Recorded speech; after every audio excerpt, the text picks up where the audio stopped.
Now you still have to do a check on this section of the notes to see if you can apply the difference of perfect squares.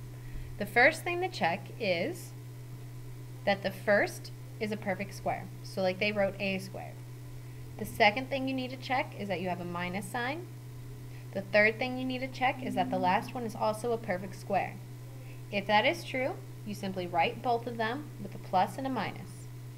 Now, in section 8-4, I would have given you something like this, x plus 3x minus 3, and I would have asked you to multiply them together. When you multiplied them together, you should have noticed that you would have got x squared minus 9, because the middle two terms would have canceled out. Today, I'm going to give you x squared minus 9, and you would be responsible for getting x plus 3x minus 3. So the question is, how can I tell if I can use this shortcut? I'm going to show you one where you can and one where you cannot. Let's say you have 36x squared minus 1. Do your check. Is 36 a perfect square? Is 36x squared a perfect square? Yes, it is a perfect square of 6x. Is 1 a perfect square? Yes, 1 is a perfect square of 1. You could apply the rule to this problem.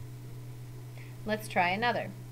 Let's say that you had 14x squared minus 49.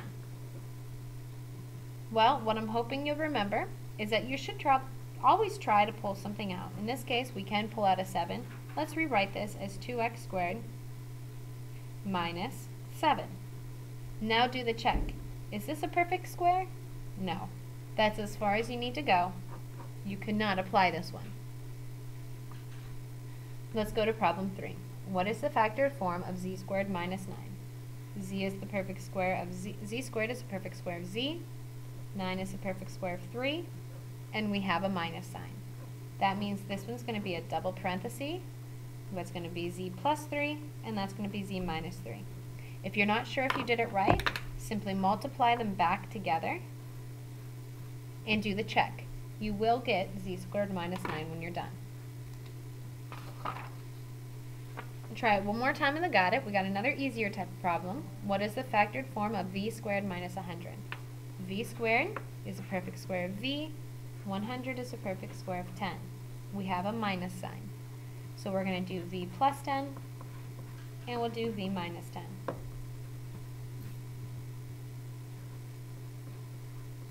If you wanted to check, simply multiply them back together.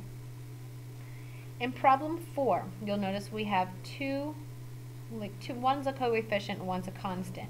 The first thing you're going to do when you come to a problem like problem 4 is you're going to check for a GCF. Is there a GCF that needs to get pulled on in this problem? The answer is no. Now you do this. 16 is the perfect square of 4x. 81 is the perfect square of 9. There's a minus sign in the middle, so simply write your two parentheses. One's going to be 4x plus 9, the other one's going to be 4x minus 9. Try it again with the got it. Is there a GCF? The answer is no. There's nothing that goes into both of those numbers, so we break them down. 25 is a perfect square of 5, and that one also has a d. 64 is a perfect square of 8. So it's going to be 5d plus 8 and 5d minus 8. Multiply it back together if you're not sure if you did it correctly. Now, the next question I ask of you is, what should you always look for when it comes to factoring? The answer is always a GCF. So let's look at problem 5. Problem 5, we have 24g squared minus 6. Is there a GCF? Hopefully your answer is yes. The GCF is a 6. Let's rewrite this after pulling out a 6. You'll get 4g squared minus 1. Well, look what happens now. This is the difference of perfect squares. This is the perfect square of 2g. This is the perfect square of 1. So we keep our 6, and now we factor it even more, and we do 2g plus 1 and 2g minus 1. Go to the got it, take a look, and ask yourself if you have a GCF. The answer is yes. What is the GCF? By the way, that's the greatest common factor, so hopefully you're not answering 2 or 4, you'll be answering 12. When you factor out a 12, you have t squared minus 4. This is the difference of perfect squares. That's the perfect square of t. That's the perfect square of 2.